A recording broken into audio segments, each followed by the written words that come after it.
大家好，欢迎来到币圈旅人的频道。这个频道主要是分享一些币圈赚钱的策略，以及各种协议代币的介绍跟研究。如果你对这些内容感兴趣呢，欢迎帮我按赞、订阅、分享，并记得打开小铃铛，才可以在第一时间收到新的影片通知。这一集呢，主要是对上一部影片关于 RDNT 大家的一些疑问进行回答。再来呢，我们会实际的去测试我比如说存1万块钱进去，那我一周能收入多少个 RDNT 的代币，然后我们进行解锁，然后在28天解锁期过了之后，把这些代币卖掉，实际上我们可以获得多少钱，然后这个当中我们可能需要付出什么成本，以及一些等于说是补充吧。那我们开始。好，我们看一下这个第一个朋友的提问啊，请问版主 V2 版本之后有什么好的参与策略呢？我这个在下面都有回答V2 版本之后我们还是要看一下它的这个收益率有没有减少，然后再来是因为它之后如果要获得 RDNT 代币的奖励需要持有 LP， 那我们要等它出来以后要确实的理解说它是按存款的净值去算，还是按借贷的总额去算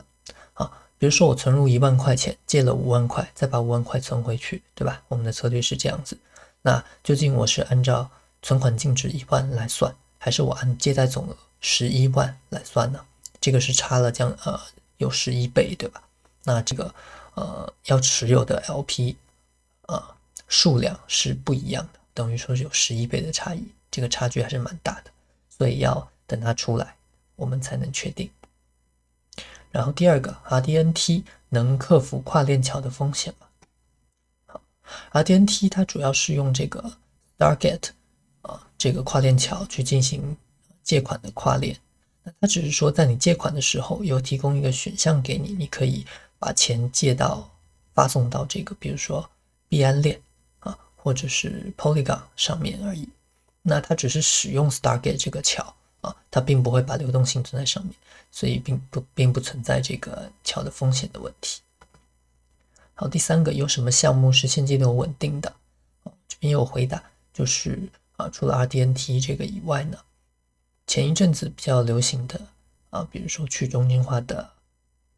合约的协议GLP， 那它这边主要是存入 GLP， 然后去赚取它这个年化收益率大家可以看到是 51.2%， 这个比较高但一般来说我们可以看一下这个分析，那一般来说大概在10%几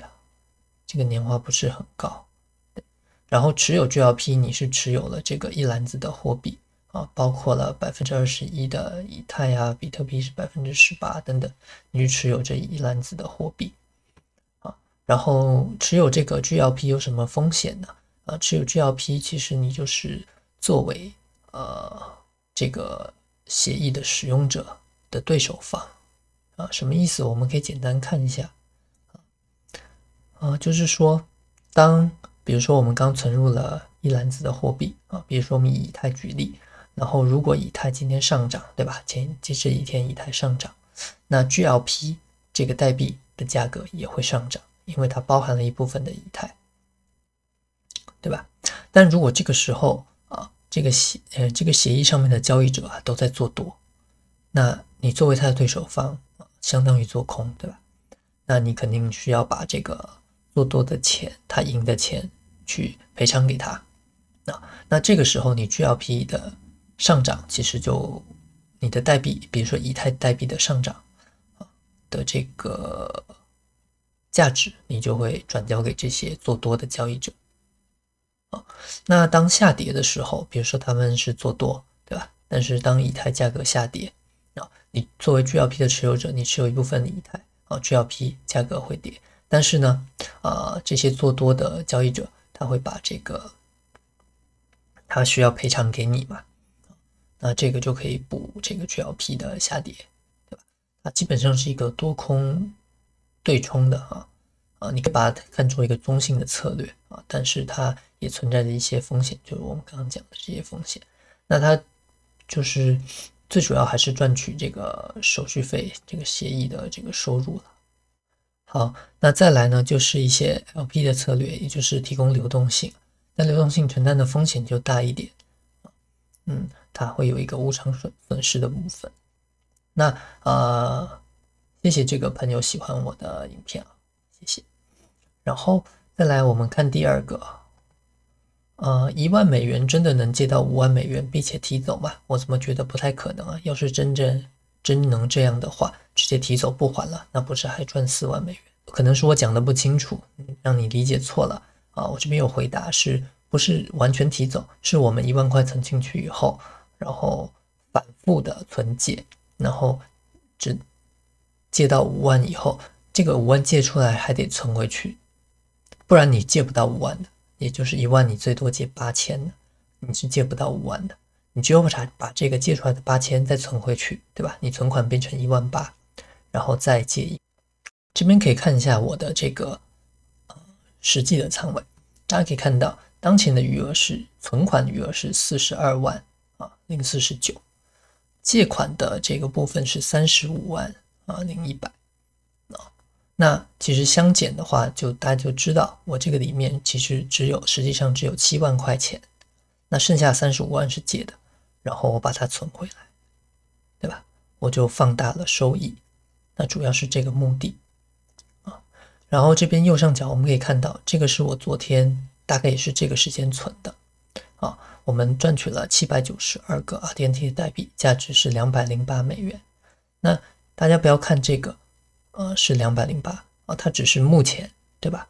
那别忘了我们需要 start vesting 啊，叫 vesting 要解锁之后，也就是28天，我们确定把这个792个卖在 RDNT 当前的价格才是的。但如果在这个期间代币如果下跌的话，那是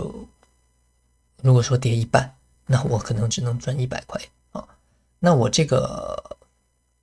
成本在哪里啊？大家可以看到我其实是存整数进去的，这边有一个存款的余额，有一个49.46，对吧？借款的这里有一个103，所以我付出的成本其实是这个利息差。好，我们这边用103.05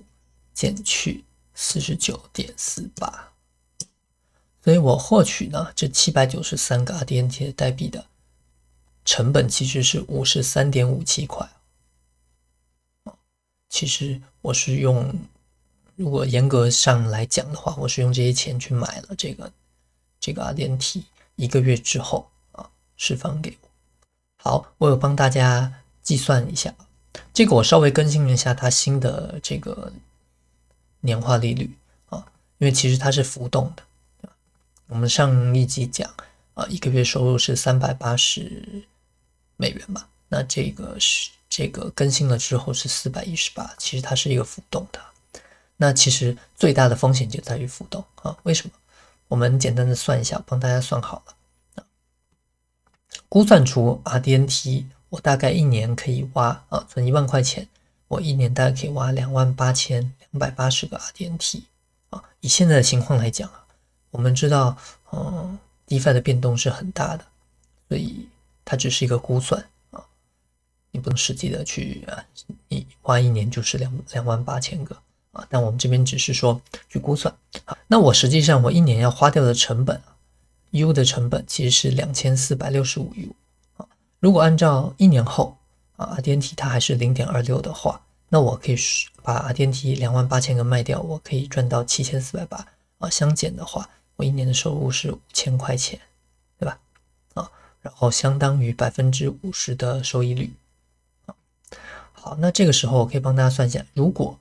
我们也不要讲一年之后比如说这个1个月之后，这个代币的价格下跌了一半，大家可以看到我的月收入418就会掉到106块钱。所以其实大家从这个计算就可以看出来RDNT 的币价影响是非常大的，影响收益率是非常大的，400跟100是有4倍的这个差异的，所以这个风险其实也是有的。为什么？因为你还是花了 U 的。好，那到这边如果大家有不懂，也一样可以在下方留言然后如果以这个2465U 的成本，去除以这个挖到的总数28000呢，我们这个代币的成本啊，持有成本应该是0.087。好，那我们成本是0.087嘛，现在是0.2639，对吧？所以我们承担什么风险呢？如果说啊，我挖到代币在28天解锁期过后，它跌到了0.087以下，那么这个策略我没有赚钱，我反而是赔钱的哦。那从现在的位置跌到这个0.087，它需要跌66.98%，所以你就风险在于说28天之后这个代币会不会跌66%、67%啊？如果它跌超过67%的话，你可能没赚到钱，还要赔钱的。所以这个还是有风险的，因为它实际上还是要付出一些的成本。好，再来呢，我会点这个 Start Vesting， 然后把这个 RDNT 的奖励去清空，然后从这个时间算起，然后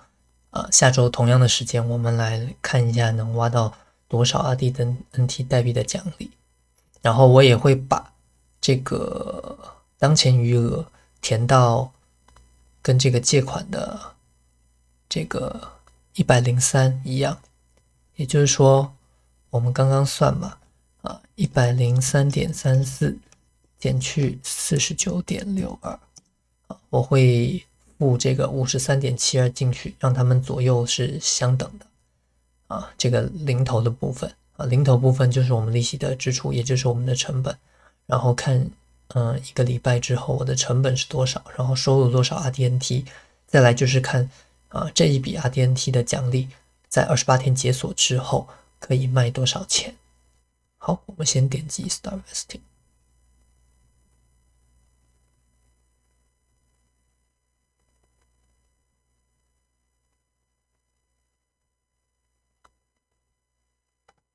好，大家看到奖励就清空了，然后我们进行第二步，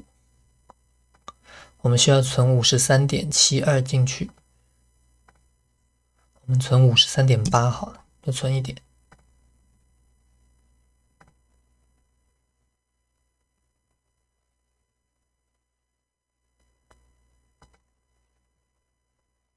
好，我们回到控制面板大家看到左右103.45、103.42差不多了这个利息是相等的。那我们就看一周之后这个利息会增长到多少还有我们一周之后 RDNT 的这个奖励。然后刚刚我们提取的这个奖励呢，就会到这个 Current Vesting 里面了。大家看到796个 RDNT， 然后在4月6号的上午8点解锁，我们就看下一次下一周可以挖多少。好，最后我们再强调一下风险因为大家知道上周末USDC 脱锚了，这个就是我们之前影片里面提到的第二点风险，就是稳定币的风险。因为我们说 USDT 是中心化机构发行的，当他们出现任何问题的话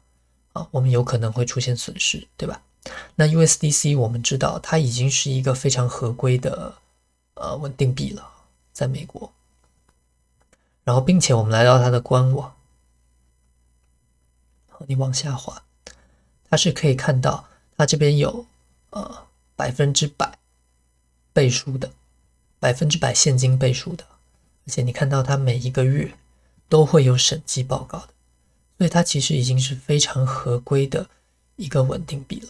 那它还出现这样子的问题，对吧？最低我们知道跌到 0.88 到现在也是回到 0.995 0.996 左右，对吧？将近算是回到1了但是这个就是我们讲的风险。好，那这就是这期影片的全部内容。那我们就等下一周呢再来看我们实际上可以挖到多少 RDNT 代币的奖励以及我们所要付出的 U 的成本是多少。那在影片的最后呢，感谢大家收看到这里那如果这期影片有给到你任何的帮助，希望你可以帮我按赞、订阅、分享，并打开小铃铛作为鼓励。然后不懂的地方，或者是你有任何想要了解的代币啊，还有协议啊，都欢迎大家留言给我，我都会去看的。那我们下次见。